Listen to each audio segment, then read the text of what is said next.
Oh, that must just be webinars.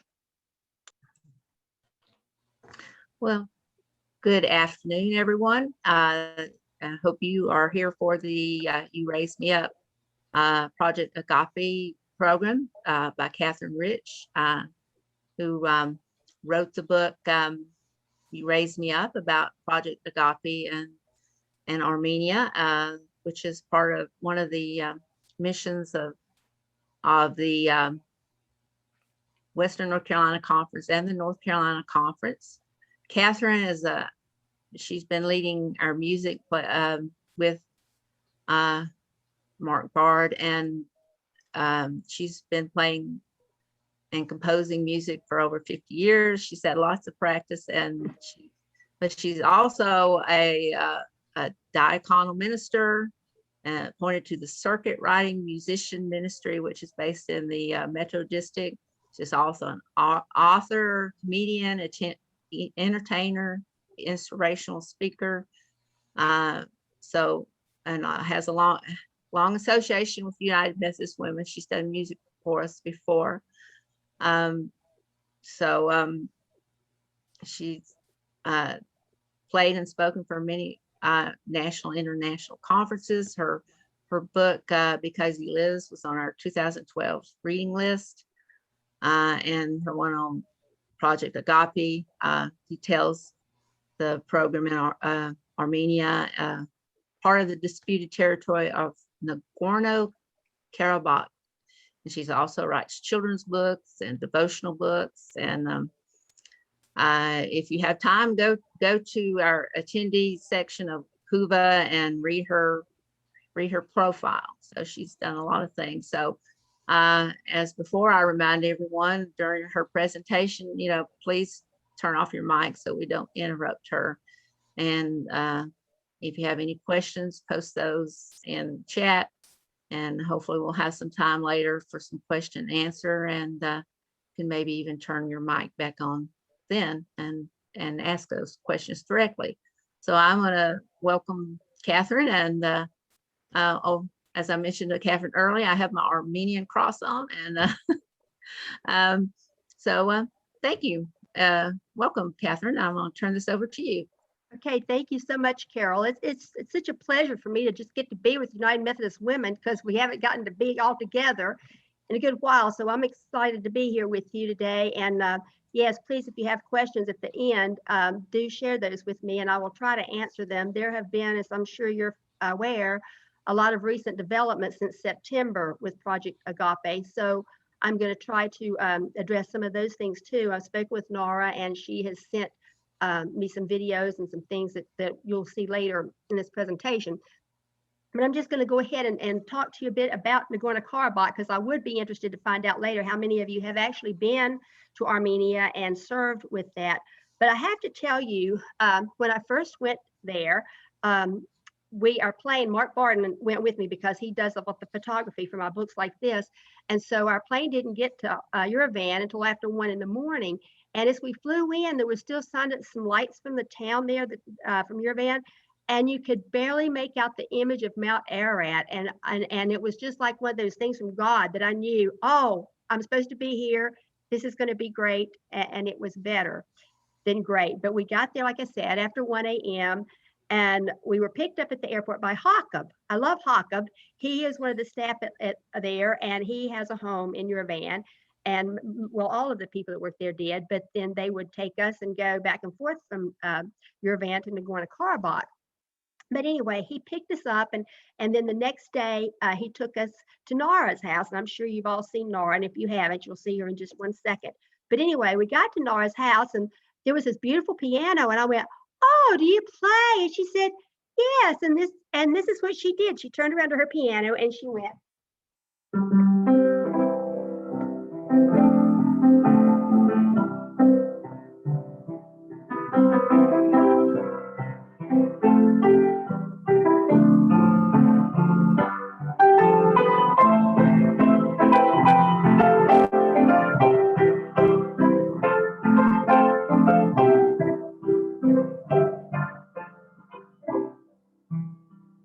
And I won't play the rest, as you all know that, but I got on the piano bench with her. We started doing a duet right then and there. We both knew that was going to be the name of the book. So that's kind of one of those God things that just happened right there. And so then while I was there, I actually stayed there for 6 weeks. A good bit of that time was by myself at Project AGAPE with the night watchman that came every night to lay outside the gate and stay out there and make sure I was safe from all the coyotes and rattlesnakes and everything else. And then we also had a lady, Diane, that stayed there and did my laundry and cooked for me every day. And you'll hear more about that. But anyway, I want you to see the faces of some of these people. And I don't know if any of you have the book. I wish I had put a copy up here so you can see the pictures, but I'm going to look back and forth. Excuse me, I have allergies and I don't know what I'm allergic to today, but today they're acting up. But anyway, the time that I was there, the people were so, I've never been anywhere in the world that the people were more appreciative than those Armenians were. And at Project AGAPE, they probably had less than anybody I've ever seen in the whole world. And the people in that area, excuse me, because it was an area of unrest and it's a disputed territory. And you're going to see this in some of the videos. But anyway, first thing, if we can go ahead to the photo of Nara there, the second video.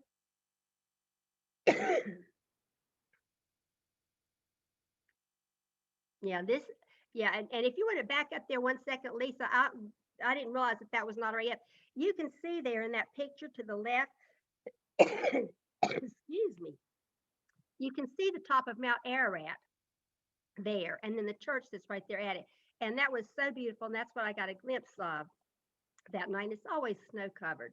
But anyway, we can go into Nara's photo. Excuse me. And you'll all recognize her. This is Nara's face. She's always like this, beautiful, happy, smiling, never lets things bother her. She just amazes me. And so always so organized and with it. So I want to go on to the next video with the map on it. Excuse me. What got my throat? I want you to look down near the bottom and you'll see where you see Armenia and Azerbaijan there. That section right in the middle of those two places says Nagorno-Karabakh, that little white area. That is where Project AGAPE is situated. And it's a little bit closer to the Armenia side than you see that little mark in the middle that says Stepanakert right there. So, but anyway, you see that it's totally landlocked right there. Turkey is on the left side of it. You've got Azerbaijan on the right side of it. And if you look at Georgia, you'll see the Black Sea there. So when we send them all of our shoe boxes, they have to come in. We don't have the things that Franklin Graham has with all the Operation Christmas Child airplanes. So all those things are shipped literally, and they go across the ocean by ship, and they come there in the Black Sea. They come in through Georgia. They have to travel by 80 miles on a truck. I'm so sorry. I've not been coughing all day. I don't know what started this. But they travel through Georgia into Armenia and make their way down to Nagorno-Karabakh. So it's quite an effort for those boxes to get there. And it takes a long time. And I don't know about where you are, but when we've sent shoe boxes from my church, we have to have them there by September so they get picked up, because it takes them that long to get shipped over there to be there for their distribution each year. So that gives you that thing. And then also, if you're familiar with the disputes that they've been having there lately, the Turks side with Azerbaijan, and you see Armenia is right between Turkey and Azerbaijan. So that's a lot of the rift that's going on over there. Armenia is more tied to Russia. So a lot of the dispute that goes on, you see the Russian Federation at the top. Armenia is a part of that, but this dispute that goes on is as much between Russia and Turkey as it is Armenia and Azerbaijan, and they just kind of use those two areas for the rift point, I guess you could say. And then, like I said, the Nagorno-Karabakh, it's actually controlled by, technically it's part of Azerbaijan, but Armenia controls it. And this has been going on since like the 1980s. And that first war there, I wrote it down today, happened between 1988 to 1994, and there were 2,783 soldiers that were killed during that time. So let's go on to the next video. I love this next picture. You see Mount Ararat, and I didn't know this from the Bible, but Mount Ararat, you see the little Ararat, and you see big Ararat. And I just loved it. They're so cute. It's like mother and child. But what I especially love about this is the picture to the bottom there on the right, that interpretation that someone has done that artwork. I just love that, because there you see Noah and his family and the animals coming off the ark. And I thought, wow, what a vivid interpretation of that Bible story. And that's how I felt the whole time I was there. I just kept imagining the whole ark story. And we'll talk about this a couple of other times during this time. But the people there is so beautiful and lush and green there. And people say that it's still because of the flood that happened, that the territory is just so beautiful, that they say that rain, that the earth was just blessed, and that's how they feel about it. So let's go on to the next video there. I want you to see the picture on the left. When I first arrived there, this picture to the right is how the warehouse looked. And on the left side, you'll see where the roof was off. And while we were there, they got the metal and they actually covered that building. Now, it was covered enough inside so that the shoe boxes that came were actually in a space that was covered there, because you can see a little bit of the roof there right behind where the men are standing. There's a little bit of roof. So they did have some covered areas. But while we were there, they actually finished that entire roof with that more aluminum colored metal there that week. And that was really cool. And and if you look at this picture on the left also, you'll see that white building there with the sort of the roof that goes up in the A's there. That's actually the lodging facility where we stay for Project AGAPE. And then the building to the right behind the warehouse, is where Nara stays, and that's where her offices are. And that's where we did a lot of the stuff to get ready for the shoebox delivery and everything. I want you to pay one close particular attention to, there's a house at the very top on the picture in the left, right at the very top near the mountain. That one, yes. That is the governor's mansion.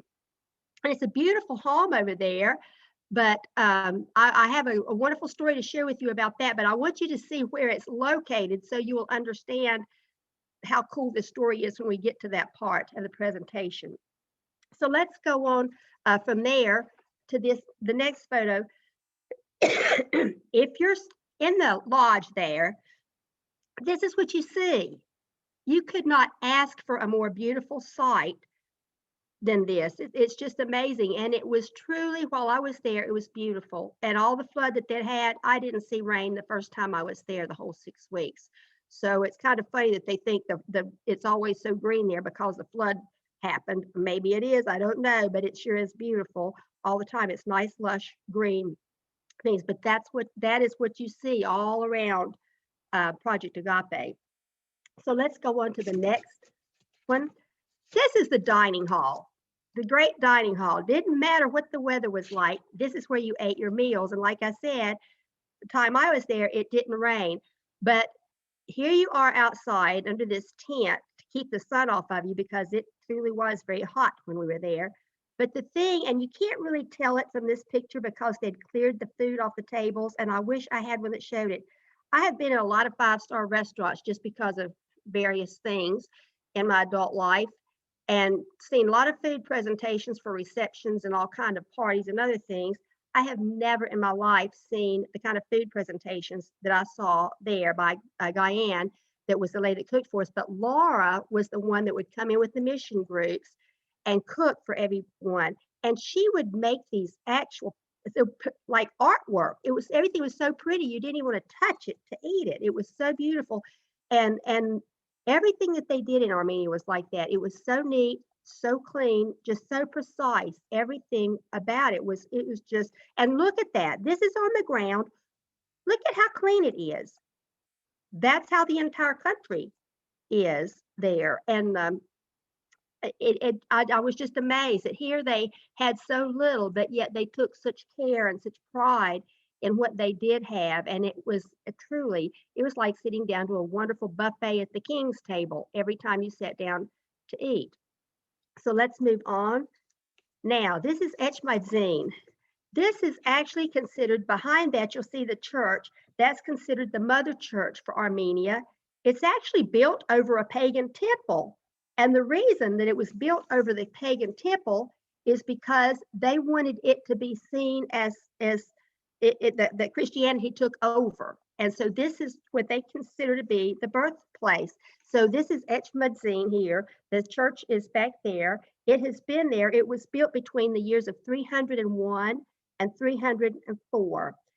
The current Catholicos is Karakan II, the second, and he serves as the supreme head of the Armenian church all over the world, the Armenian Apostolic Church. We have one in Charlotte, and so like all the ones that are anywhere around the world, he is the head of that. And they call this the Mother See, like SEE, of the Armenian Apostolic Church.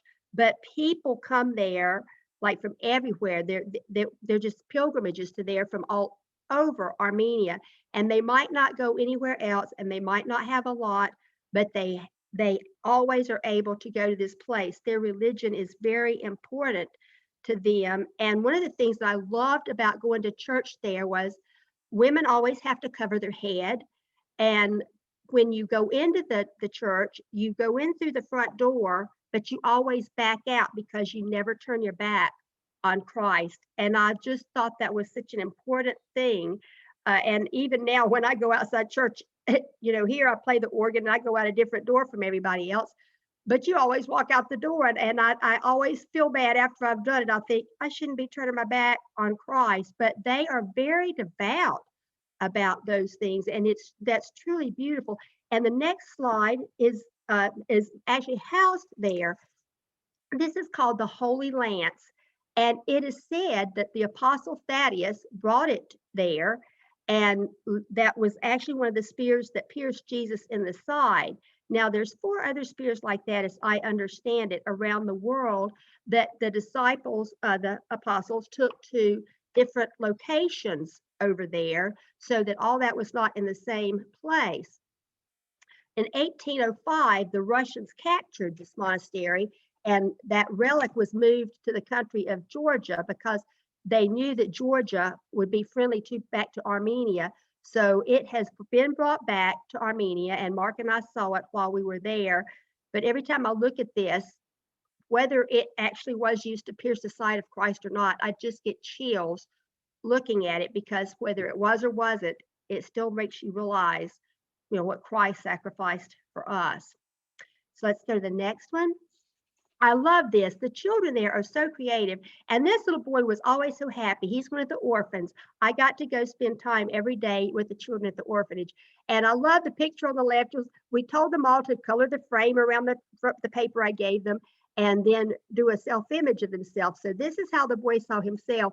But I love the picture he drew of Mark Barden. It just makes me laugh, and I just love it. I hope he gave that to Mark. I don't know if he has it or not, but that little boy was so proud that he got to draw that picture of Mark while we were there. And like I said, these children are orphans. A lot of them were war orphans, or just, their parents couldn't afford them. They had no way to feed them. And they were all so happy and so well cared for. And like I said, the food there is so healthy. They do not eat junk food. And those children all look extremely healthy. So let's go on. Now, this one I especially love. This is Boris, and I love the picture he did of himself. I don't know if you can tell from looking at him, but Boris had some mental issues. He was about 18 months old, and his sister was 3. They were actually found out in the streets over their dead mother. Apparently, she'd been dead for maybe 3 or 4 days, and there were dogs eating her. And there those children were with her, and that's what they saw. And his older sister, I was wishing she was in this picture too, but she isn't. But she was just beautiful. And Boris, bless his heart, he kind of sat in the corner until he got used to you. He wasn't too sure about people at first and strangers and stuff, but he warmed up to Mark and me, and we had such a good time with him. And then this was the picture he drew of himself there, his self-image, and you can tell from his face he is so very proud. But I always just at first, like I said, he was very standoffish, but he warmed up to us and got involved with us, and you'll see that later in a couple of the other pictures. Let's go to the next one. On this one, you'll see this is what the roads look like. Now you're going over these mountains that make Pikes Peak look like, well, it might be a mountain. And this is what the roads look like. And this is what all of the vehicles there looked like. And you see how close it is to the edge of that road over the mountain. And a lot of times you just held your breath and closed your eyes and prayed when you were going places, because they did not, in that particular area. Now in Armenia, they did have paved roads, but there were still a lot of roads like this in the area there. And still to this day there are a lot like that in the Nagorno-Karabakh area, and especially now because they've been bombed, and like I'm sure some of those roads you can't get through there anymore right now. Let's look at the next one. I want you to think about the hospitals in your area. I'm in the Charlotte area, and I know even when my children were born there, what it was like, and especially when my grandchildren were born, even 9, 10, and 11 years ago. The picture on the left, this is their maternity ward. And you look at that, and you look at what we have, and the children there are just as happy as they can be. I was in their schools. I did things with them. I made a point of getting to go and play with the children in the communities. And it just amazes me at all the things that we have to have for us, and this is what they had. And then on the right-hand side, you see their medical supply cabinet. And I'm looking at this going, wow, I think I have more than that in my own medicine cabinet. But it just goes to show you that this is what they have. They're happy with it. They don't have to have things to be happy. They are very much into their faith and into the God provide mode there. So let's go on from there. One of the things I did love about the hospital, this area is Nagorno-Karabakh, and this town is actually called Birdzor, where Project AGAPE is. But people there, the locals, call it Artsakh because they had a doctor, Dr. Artsakh. And I just loved the way he reminded me like he should have been in a Dr. Zhivago movie. That's what he reminded me of. But the people loved him and cared about him, and they could tell he cared about them. And so they just named the village Artsakh. Nobody called it, Nagorno-Karabakh there. They all called it Artsakh. And I thought, what a great heritage he left for those people. And they still to this day will call it that. Now, you can see where I'm standing in this particular photo, the bombing that happened in that first dispute. And so many of the homes were built out of rock. Look how sturdy that wall is and how thick that wall is. And this kind of destruction happened with the bombing there, but you saw a lot of shells of houses like that all over the place, even though the war had been over 10 years before that. There, it would just break your heart to look at all those things still there. Let's go on to the next one. Now, I don't know if any of you in your churches have bought the cows or the chickens for the residents there. We were getting ready to do, I had been there and I knew that they had a lot of shoe boxes when I had been there the last time. And so I knew that maybe they could use some chickens or cows because I'm Methodist through and through, but I play in a Lutheran church. And it's kind of funny. They said, we never do this stuff before you got here. And I said, well, if I'm going to be here, you're going to do it. So they've been on mission trips with me all over the place and a lot of Methodist places. And they are big supporters of Project AGAPE and have had Nora there to speak before. And in fact, our caterer, we have a caterer in the church, and she made all the wonderful Armenian foods and fixed them just like the pictures that I'd had from Laura. But the man here you see is a vet. He was in Mark Barden's church where Mark was formerly in Elkin. His name is Dr. Steve Wells. And so this is one of the cows that one of our churches in Western North Carolina had bought. There were 3 of them there, and they were getting ready to be taken to families. And so Steve actually checked them to make sure that everything was good with them. They were okay to go to the families, and they were. but they have a vet there that was just absolutely wonderful. He took such good care of the animals to help the families, know how to care for them and everything. One of the things that bothered me, because as I told you, we were going to do chickens for Armenia this past year. And then, of course, Nara said, no, don't, because they had that outbreak. So we didn't even do the chickens or the cow. And so I was concerned about what would happen with those chickens and cows that we had, that different Methodist churches had sent to them because of that dispute going on and the war situation going on back during that time between September and December. And she said, Nara's response was, well, their livestock, they will just live on the land and they'll be fine. The people will go back to their homes after this is over, and those animals will still probably be there. I hope they were. I have no clue as to whether they were or not, but I'm sure hoping that they were.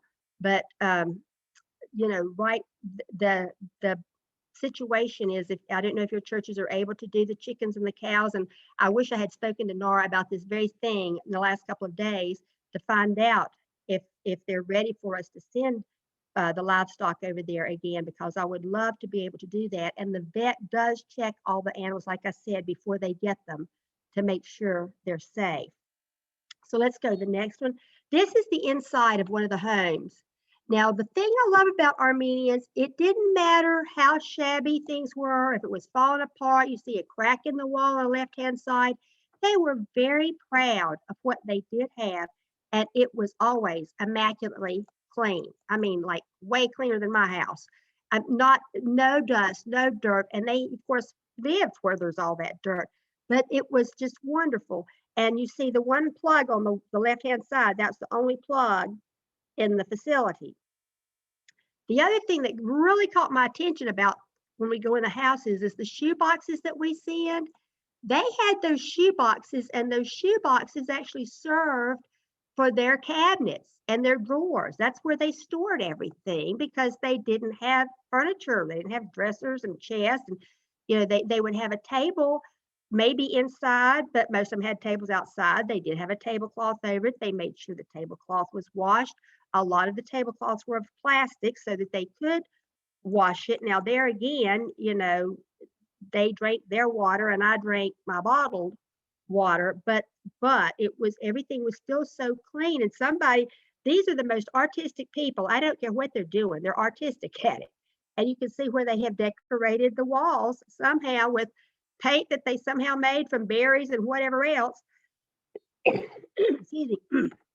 And the houses that I went into, I only went into 3 or 4, but they all had that kind of artwork there, and they take such good care of what little they have. It's just amazing.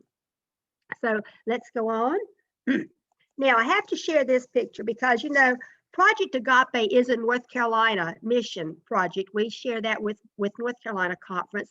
So that in our West North Carolina Conference, that's what I love about it. It's not a prideful thing. It's just, but you are proud that you're able to do this. But what I want you to see is you've got the dining hall to the left. That building right here to the left, right in the very left of the picture, is the warehouse. You've got the lodge where we stay, the white building behind the truck. And you've got where Nara's office is in this other gray building here to the right. And then you've got the truck. I had to ride in that truck from Laguna-Carbach to Yerevan 4 times while I was there, across those mountainous roads, and one day it broke down. I mean, it was typical for the trucks and vehicles to break down, and Hockup would get out and fix them, and he was just wonderful. But it was just, one of those things. That's what you've got, and they make do with it. But the thing I love about this is the basketball goal, just to the left of the truck, the basketball goal. And I'm thinking, of course, there's a basketball goal. We've got Carolina and all these other schools in our state. There has to be a basketball goal there. And I didn't see the Armenians playing out there, but I sure saw the Americans playing there because another team came in when I was there too. And then we had the wonderful watchdog right in the middle. There was a dog that was there, and he stayed outside. And when I was there by myself, it was almost like you could tell he sensed that I was there alone, and he never came anywhere near me, but he watched. And if I came outside, he would stand up and just like watch where I was going, watch what I was doing, and make sure I was safe. And he stayed right out by that gate that came in every night from the outside world. He stayed out there every single night beside that watchman. Let's go on. Now, this was the day I was so excited. Oh, and in the left, there's Jacob, the guy in the yellow shirt picking the box up from the truck. That's Jacob. I love him. He and his family were so nice. And we found out shortly after we were there that his son had cancer, and we all started praying and praying and praying. And as like at that point in time, he overcame the cancer he got, and they were able to get rid of it, and he did very well. But anyway, in these boxes are a lot of the things that we send over there. A lot of your shoe boxes that you sent are in there. And these guys all came, the guys you see there with Jacob would all come and help if there was anything that needed to be done. I love the fact that the church where I work sent a lot of this furniture, and in the picture on the right, you can see the guy taking a break. It was funny. They were like, we never had a chair we could sit in the truck before. They had a big kick out of that. They all had to sit in the chair. So let's move on. This really makes me proud because, and this is Gig, the guy in the forefront here on the front end of the crib. This is Gig, that's Nora's brother. He helps do a lot of the stuff there with Nora. He's like her right-hand man. Her whole family, like I told you, they're all involved, but he helps her with that warehouse, and you'll see a picture in just a minute. But you see all the furniture there, the sofas, the cribs, the chairs and stuff. All that came from the Lutheran church that had never done mission work before. I was so proud to see that stuff coming off the truck. I thought, wow, you people rock. You're getting with the program here. But, and like I said, that truck, you remember it has to go 80 miles through Georgia, come up through all that mountainous territory, the roads are just unbelievable. It makes Pike Peak look like Mickey Mouse kind of road. And they have to take these trucks over those roads, and there are always vehicles broken down along the road. Luckily, that truck got there and did not break down. And what was interesting was that I got to be there. Now, I look at this next photo.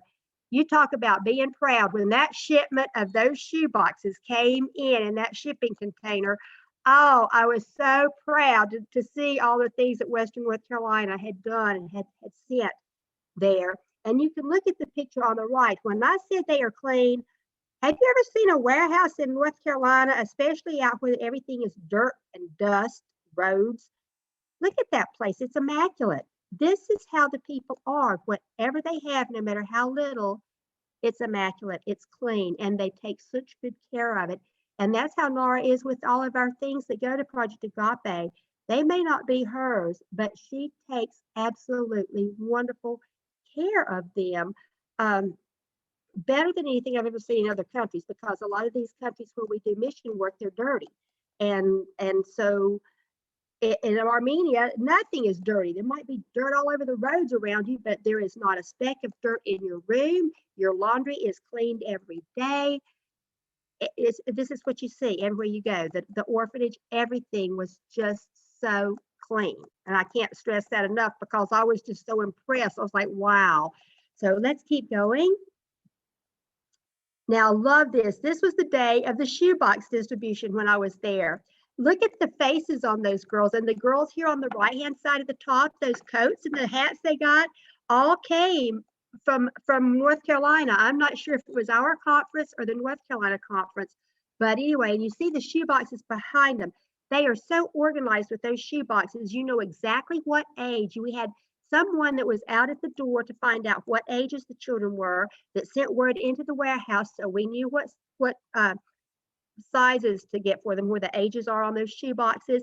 And we had a few little odds and ends, like little trinket kind of things, or little kind of game prize kind of things that would come from like Oriental Trading or somewhere, that if there were little children, we would try to give them some special little treat. And we did have like candy canes and like chocolate kisses and things to give to them when they came. And the people were lined up. I mean, on the day of that distribution, you saw, like, I told you there's that gate out there and it goes down the mountain.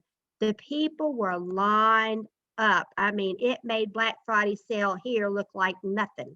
It was amazing at all the people that were there. And look at the bottom picture. Look at this. And you need the other thing you need to realize is their Christmas is not like us on December 25th. They're a European country, and so they celebrate Christmas on Epiphany, which is January the 6th. I thought it was interesting to look at some have on, toboggans and sweatshirts and hoodies, and then you've got the little girl here in the center that has sleeveless. So I don't know what that's all about. Maybe that's all she had, but you just don't know what the weather is going to be like there. It is in the mountains, but there again, the weather's like here. You can't predict it, I guess, just like they couldn't predict the flood. But I love that picture because it gives you a sense of that. But yeah, now look at this. The next thing is I talk about clean. They do your laundry every day, and you have your clothes hanging out there for everybody in the world to see, but they're always clean from all that dirt that's out there that you get every day when you're out working. And they have no washing machines. It's all hand done. And it was just there again, I can't impress the clean point. But the reason I like this picture is because you'll see the little slide down here below it. They even have things here where children of the community could come and play there. And there's another basketball goal down there where the children of the community could play. And sometimes the children from the orphanage would play. And when the children, I put this behind the shoe boxes because when the children would get their shoe boxes, like the day we gave them out, it was a beautiful day. And they would go and sit all along here. They wouldn't wait till they got home. The minute they got through that line and got their shoebox, and they would go somewhere and sit down and immediately start pulling out and see what they got. And it was so much fun to watch the joy on those children's faces there. And this whole area was just covered with children and youth looking at their shoeboxes. So let's move on. Now, I love this. The faces on the children were absolutely priceless. Children are always priceless. But look at that little boy on the left. Look at that face. We would play ball with them. And like I said, my favorite thing every day was walk up the mountain. The orphanage for Project AGAPE is up the mountain from that White House. They didn't show that. They don't show that a whole lot. But they have, but you have to walk up this dirt road that's very rocky and hope you don't slide down the mountain while you're walking up there. You get used to it, and it's just, then you can just trek up there like everybody else. But that little boy's face exemplifies what I saw on all those children at that orphanage. They are so happy. And the little boy on the right hand side too, those faces, they have the most beautiful eyes, those dark eyes. And those clothes that they're wearing all came from North Carolina. Their socks and their things all came from North Carolina. So I just love that. And let's go to the next picture. The little boy here that I'm holding, he was, when I first got there, he was very shy. He had just come. He was their newest child that had come into the orphanage. And he wasn't potty trained. He didn't know how to do anything. And people couldn't get him to do anything. By the time I left, I got to hold him every day, and I got to play with him like on the right hand side. I went up and played games with the children every day, and he was, you can see he's starting to smile there and playing the games with them. But the children, the love that staff gives them, and it's just like anybody. You've all been places or done things with children, I know, but they see love from someone. They don't have a parent that they know. And they're just happy little children. They truly are like one big happy family there. So let's move on. And here I did a lot of hand games with them. Boris, the boy I told you about with the mental issues, he's the one behind this little boy in the blue shirt there. And at first he wouldn't do any of this stuff with me. But he would stand back and watch. And you see how close he is to me? It took him days to get that close to me. He would stand way back off in the distance to start with when I would start going there each day. And some days I would go twice a day in the morning and the afternoon, so I could spend more time with the children and they could get more used to me. But they love to play hand games, and I would start to do the little hand slap games, and they would all get over there with me. And even the big guy here you see to the right hand side of me, the taller guy, he had a sister that was there also. He was the oldest one that was there. But he was so good to the other children, and he's having so much fun watching them. And there I'm teaching him a little song. It's called "Here's a Little Alligator Sitting on a Log in a Little Pool. He sees a little frog. Down goes the alligator, around goes the log, splash goes the water, and away swims the frog." I'm not sure they ever understood what they were singing, but they sang it in English. because I didn't know it in Armenian, and they would do the motions, and we did all kinds of songs that have motions with the children. And look at that, like even the older boy, how much fun they're having. And the behavior, the behavior was just unbelievable. They were so good. And it just shows, where there's discipline, the children know what's expected of them, and they were happy.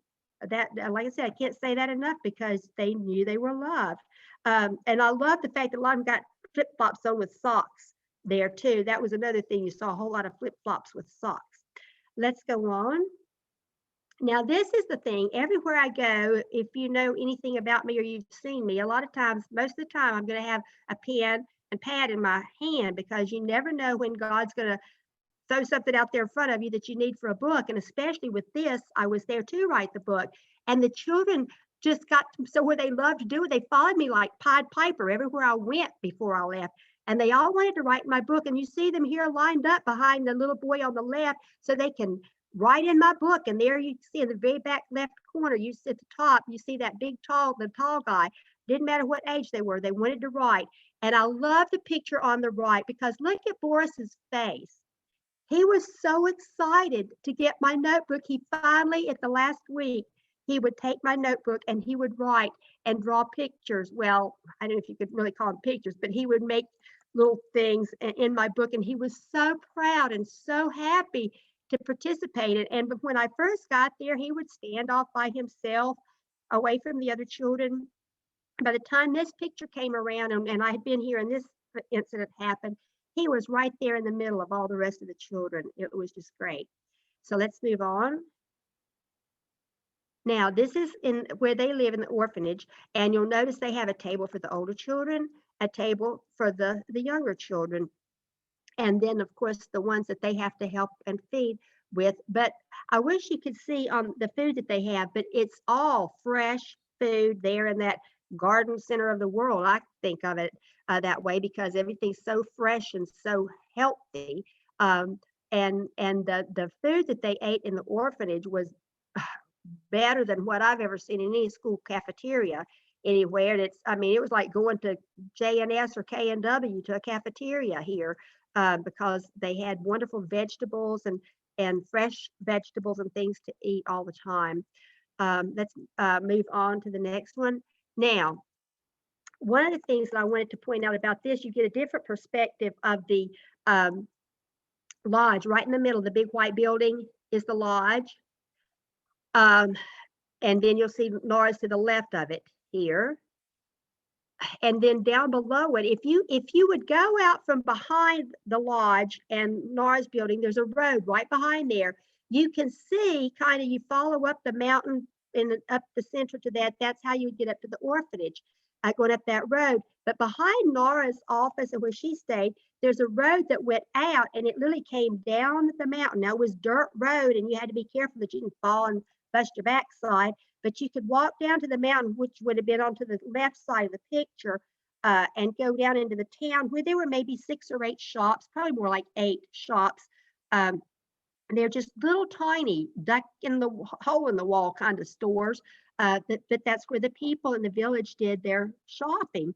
And so that gives you a whole outlook. And then the buildings you see down here in the forefront of the picture, those were just like where people would live there as well. And then on the left-hand side where you can't see it, you can see a little bit of this building sticking out right in the left-hand side. That's about 1/3 of the way up. Yeah, there, right there. That building is where the hospital is. If you could see out in front of that and over to the left, you would see where the hospital is. But I want to pay close attention. You see, if you go straight up from the lodge, you see the shell of a house up there with the arched windows, that one. I've always loved arched doors and arched windows. And every day as I would walk up to the orphanage, because the orphanage is up that rocky road you see going up there behind the lodge. And so the orphanage was up there between that house or the shell with arched windows, and that I really felt like I was supposed to stay there when I got ready to leave. And I had to pray long and hard. I almost did not come home. And I asked Nora one day, if I bought that shell of a house and redid it, like it had them, if we bought the materials and I put the house back together, how much it would cost. $15,000 for the entire house. I almost did not come home. I just felt that I was supposed to be there, but at the very last minute, something happened. If we have time, I'll share that with you.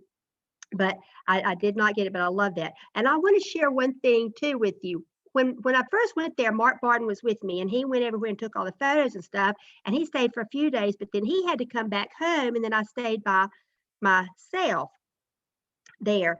And so when he left to come back, um, you have to show your visa when you go in from Armenia into Nagorno-Karabakh, because it's disputed territory. You have to have a special visa to get in. Well, everything was fine when I got in the first time with Mark, but we left and went away, and we came back. There was a problem with my visa, and we realized it right before we got to the checkpoint. I had to hide in the back of the truck to get in there and into the lodge and get into Nagorno-Karabakh, and had to stay there hidden away from everything and everybody for 2 days until we could get back down there and get my visa straightened out. I felt like I was in a James Bond movie, and I loved the whole thing of it.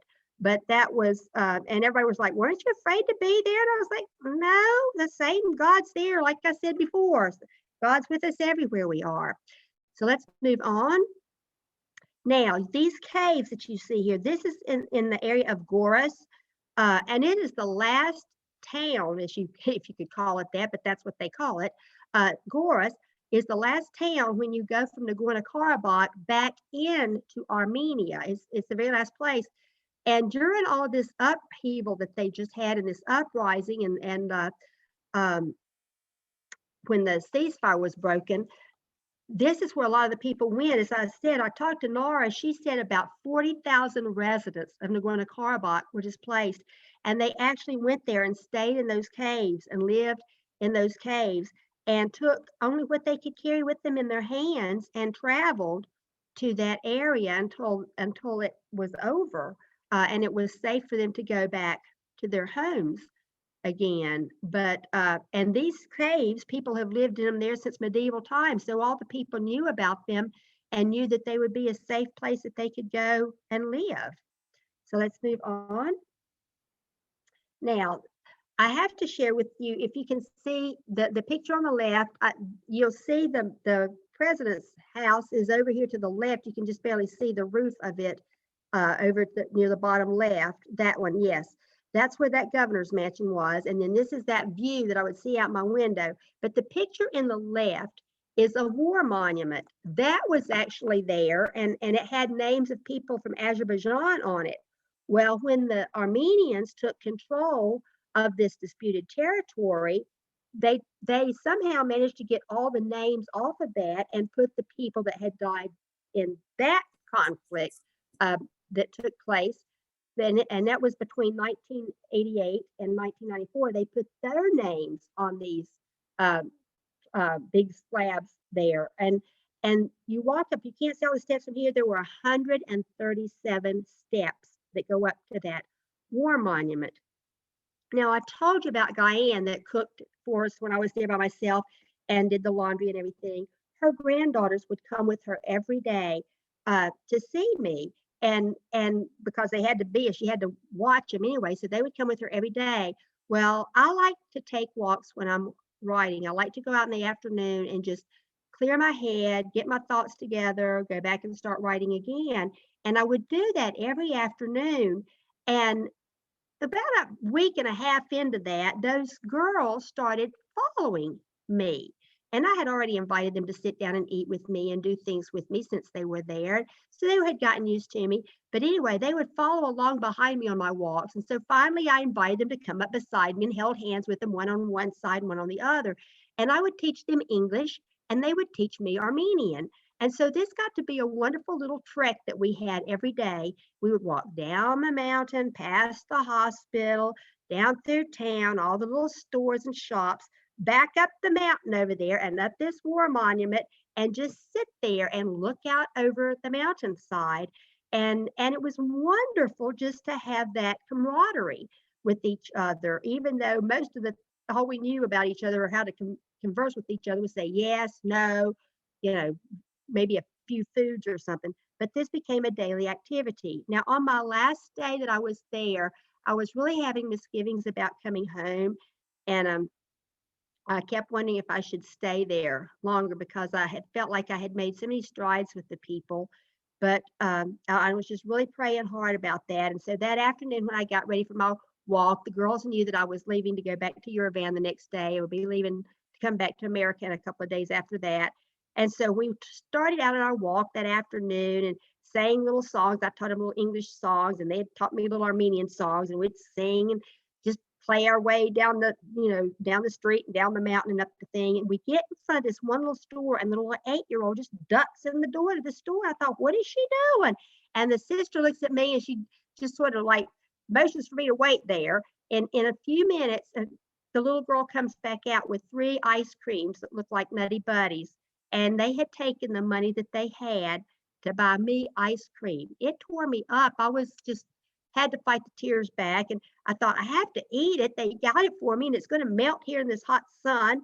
And so we took our ice cream cones and we ate them all the way over to the War Monument and back up. And we sat there and we just didn't even say anything. It was just sort of like one of those things that it was just like we just knew that we were going to have to say goodbye.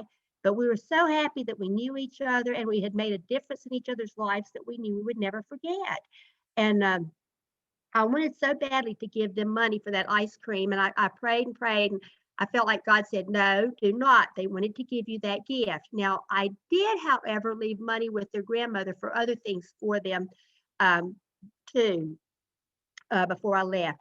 But I look at that war memorial thing and I think about those 2 girls and that ice cream. But if you want to work out, you go to Armenia and you walk up and down that war monument a few times. Let's go on to the next one. Now, these are some videos of some of the work teams and you'll see there's Mark Barden. You actually see different work teams and the work that goes on, all the different ways that the work teams encompass the work that has to happen there. So these are all teams from Western North Carolina. And then these are other pictures of different ways that people have helped with the building process there. You may recognize some of these people.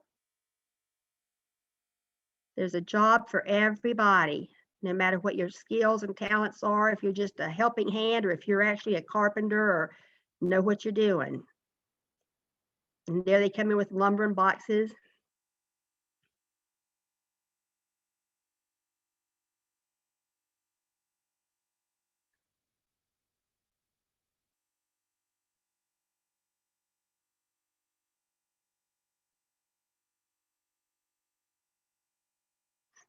And then this is the Christian Education Center, and you'll see some of the people that all the children from the orphanage go there, as well as some of the children in the community.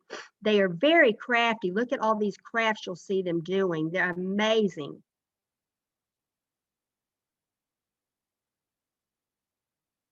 They've made their clothes, those dresses that they have on, they made themselves.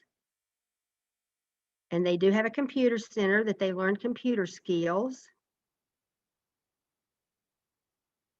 And this is actually in the children's home at the orphanage when they have other teams coming in to play with them. That's the little boy that was so small before that has grown up some. And you see the orphans love to help work.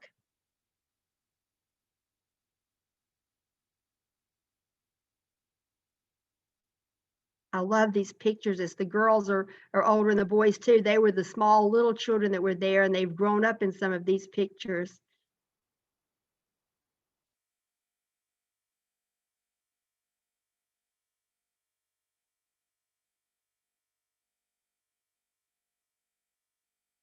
This is a video from Nora, so I hope you can turn the volume up so you can hear her speaking. She just did this in December after the war and the unrest that was going on there that they had going on. So if we can start that with that button in the center. And here's just one little warning that when she first talks at the beginning, she's softer than a few seconds later. Oh yeah, this is the one you mentioned. Right. So just hover near your volume controls, because if you turn it up too much, then you may need to turn it back down. So we'll see how this goes.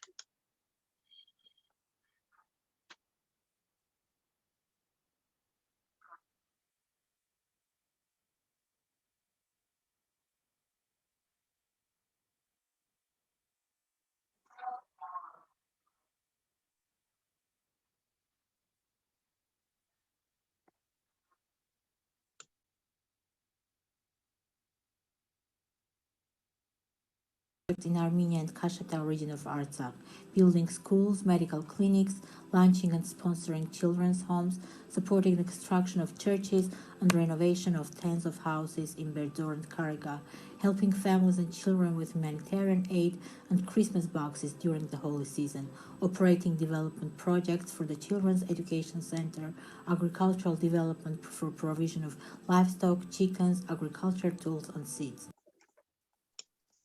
Okay, I'm just doing a volume check now. Was that? Catherine, do you think that's Yes. okay? Okay. Yes. All right, I'll let it roll then. Okay.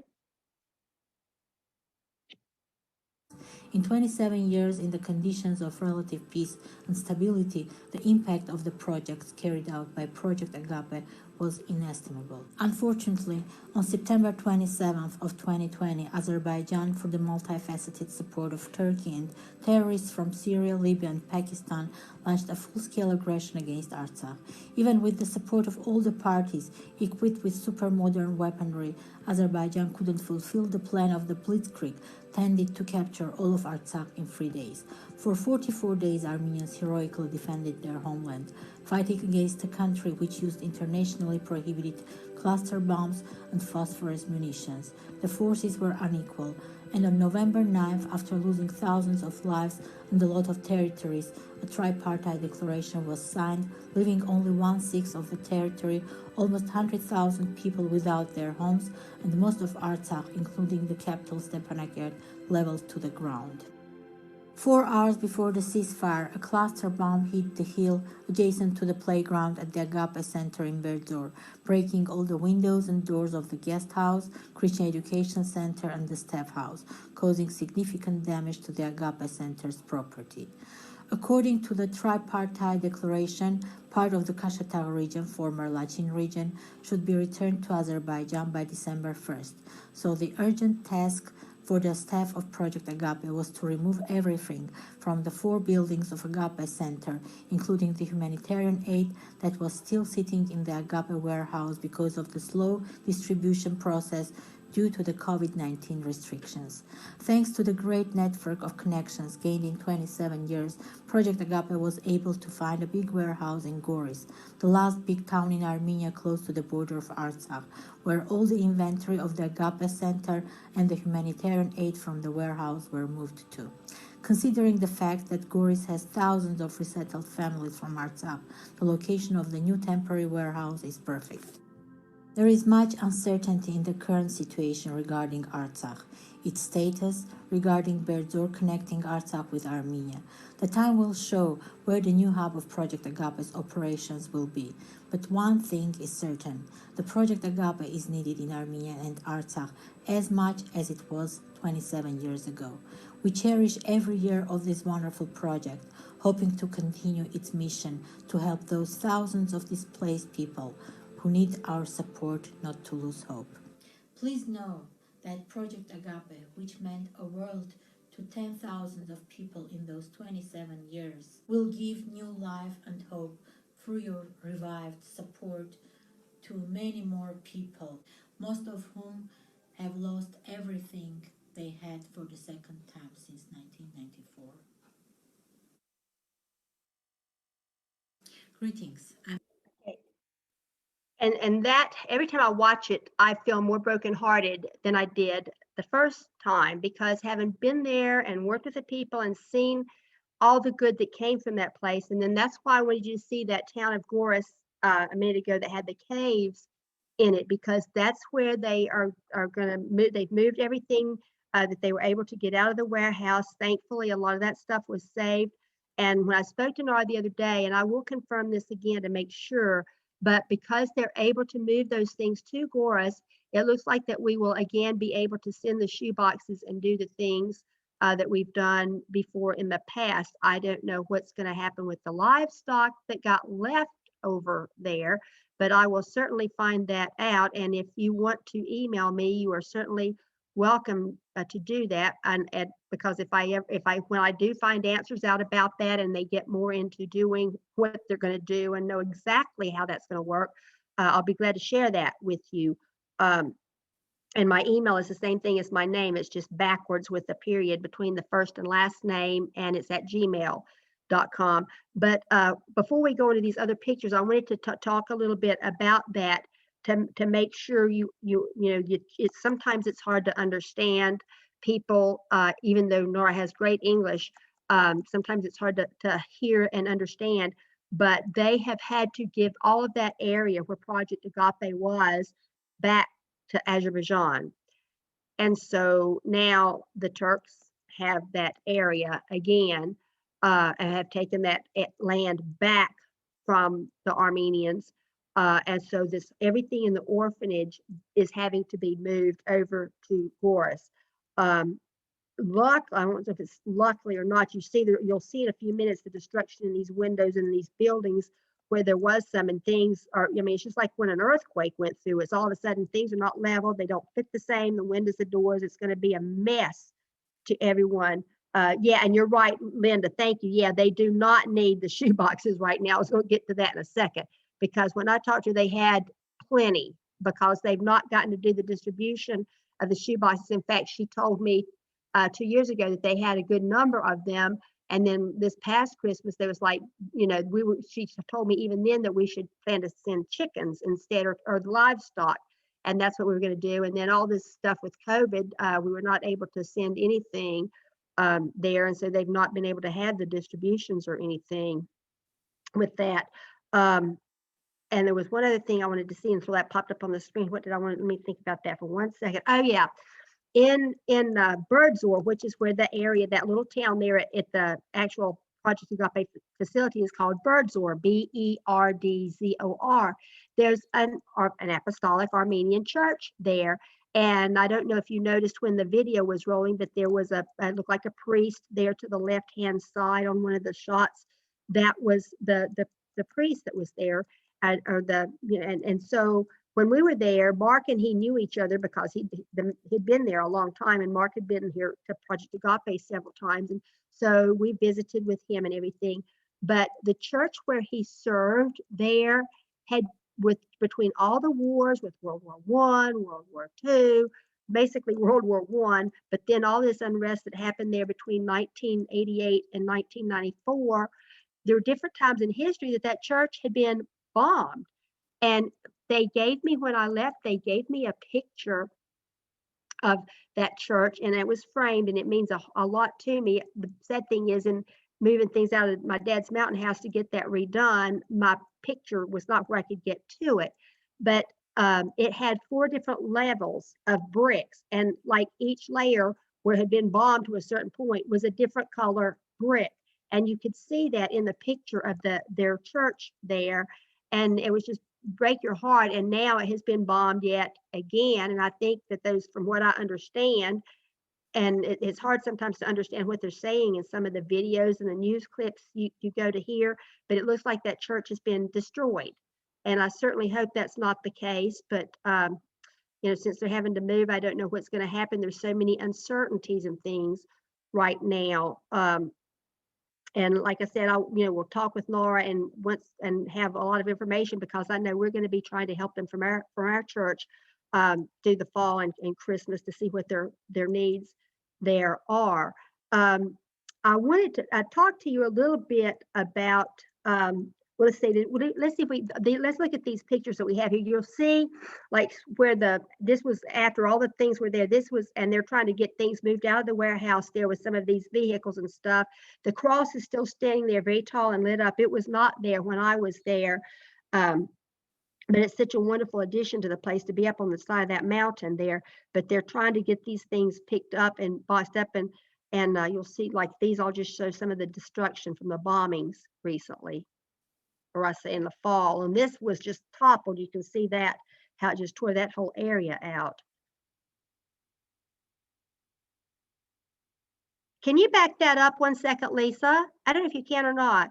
Look, look at you see the lodging up here at the top left, and look how close all of this was to where that was. Unbelievable, because everything down here was just wiped out, but that is still standing up there. Okay. That's inside the school.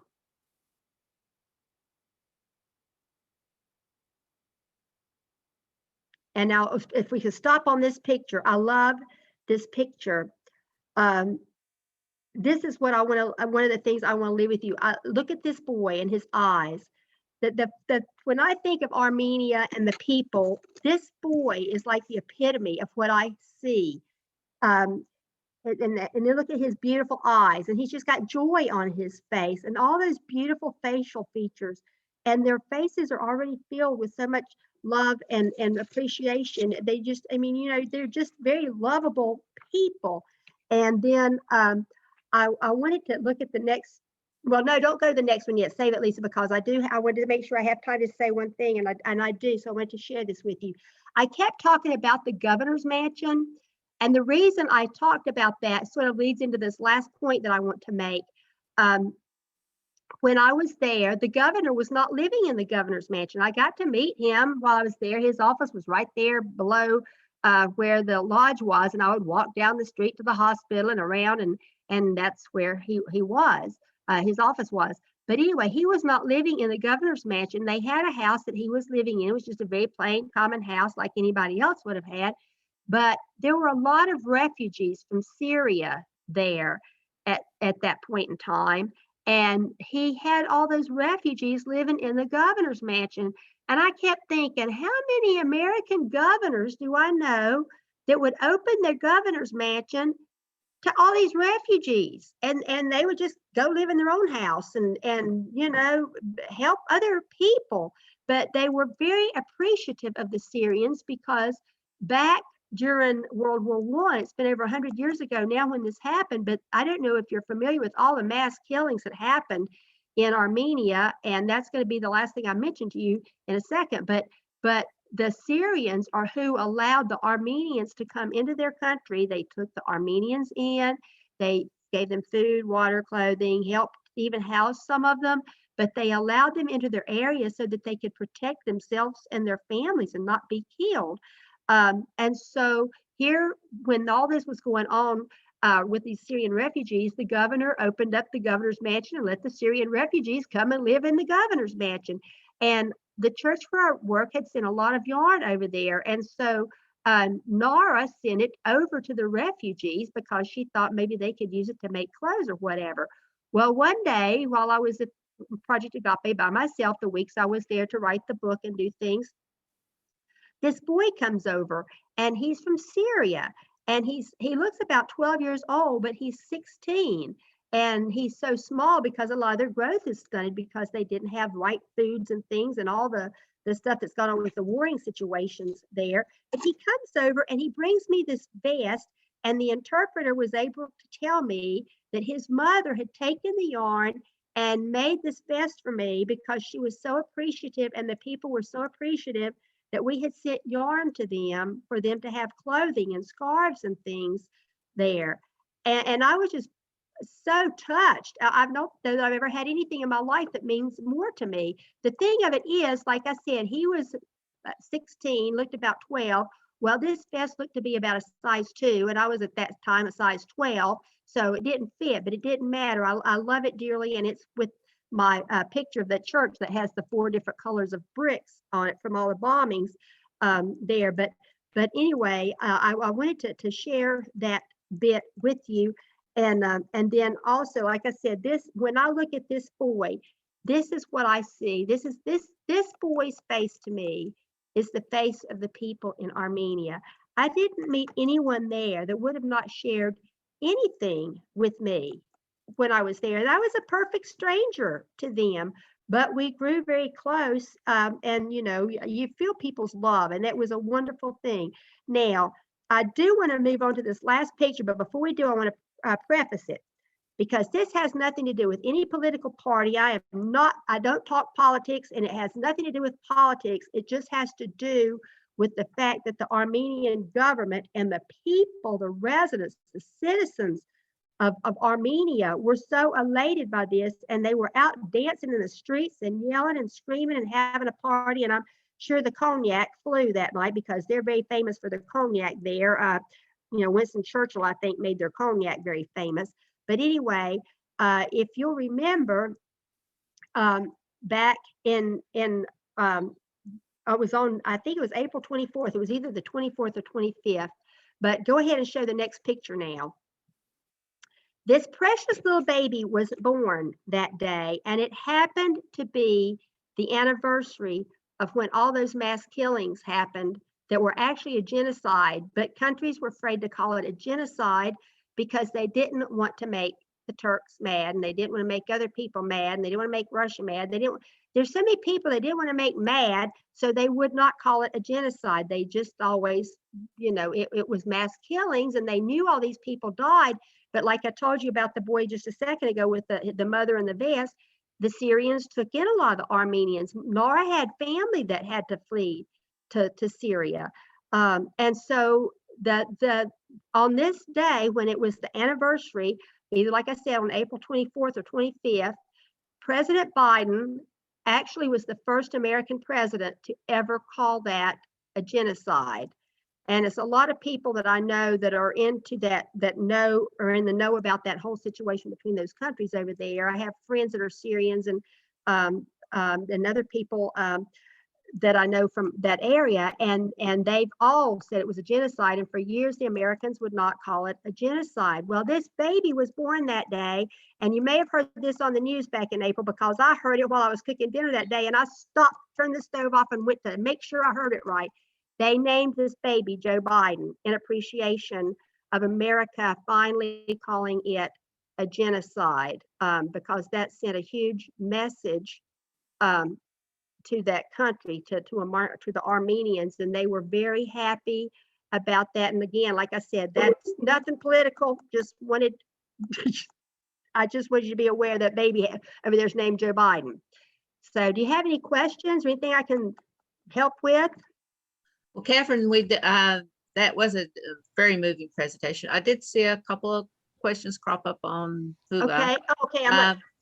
And one of them you may have covered. You covered a little bit about the impact of COVID and slowing things down, but is there any more you might add about the impact of COVID on AGAPE and the Armenian families? The only thing that I know, and I've not really gotten to talk to her a lot because she's been so busy with everything, with them having to move things and do things and trying to take care of families. I've talked to Nora several times, but I've not gotten any specific information. I do know that they didn't get to have the distribution, that they usually have, or if they did have it, it certainly wasn't like what they typically have. I think right now, and yeah, like I see the thing up here from Linda, yeah, that when I was saying a while ago, they don't need shoe boxes because they've gotten so many shoe boxes over all this time that they just don't need those. And she was saying that right now their greatest need is the children's clothing. And I would be more inclined to send winter, like if you were actually going to buy something, like a lot of times I'll go to the Goodwill store or the yard sales or something. I have not been doing that lately because of COVID. I have my 89 and 91-year-old parents, and I don't take chances with them, but we've all had shots now for a long time, and so I'm feeling better about things. But yeah, that they do need children's clothing. That was a great need that she said. Right now, it's still, like I said, it's kind of new. They don't even know exactly what all they do need, but the children need the clothing worse because the children outgrow their clothing. Adults are going to pretty much be the same size, so they can wear what they have, but the children outgrow it and they can't. And I do know that where those caves are, it was cold when I was there. I'm not when I was there, but I mean, I know that going through that area in the winter times, it would have been cold there. So I would think, like little sweatshirts and things would be good for them, maybe little sweatpants, things that are stretchy. Okay. And I was going to say, if you have any questions, I'll be glad, because I'll be talking to Nora, and I'll be glad, just message me, private message me or something, or, send me a message on Facebook, however, email me, whatever you want to do. If I find out certain needs, I'll be glad to let you know. Okay, thank you, Catherine. We probably really don't have time for any more questions because we have the next session of our spiritual retreat starting in 29 minutes. So, but Catherine did give you her email if you have further questions. It was, I believe, rich.catherine@gmail.com. So, and that was a very wonderful presentation. I learned a lot. I've personally learned a lot, and thank you again. Well, thank all of you. And I just, like I said, it's very special to me, and Project Agape is, and so I appreciate it. But yeah, do if you have questions. Thank you so much for allowing me to be with you this afternoon and play. And even though we didn't get to be together, oh, I loved playing the music for you. Thank you. Thank Yes. you. We Have a great rest of your day. See you Bye-bye. at worship. Yeah, Bye. that's right, you will. All right, bye-bye. Could you say your email again, please? Hey, Martha. Yes, Hey, it's Rich, RITCH okay, dot, like period, gotcha. Catherine, CATHERINE. Good. Lisa just put it down there. Lisa put it At in. gmail.com. She's got it Yeah. down there in the chat box. She beat me Good to job. that. Okay, Thank you, thank you. Lisa. You're welcome. Good to Thank see you. all of you. And Bye-bye. thank you for attending. Bye-bye.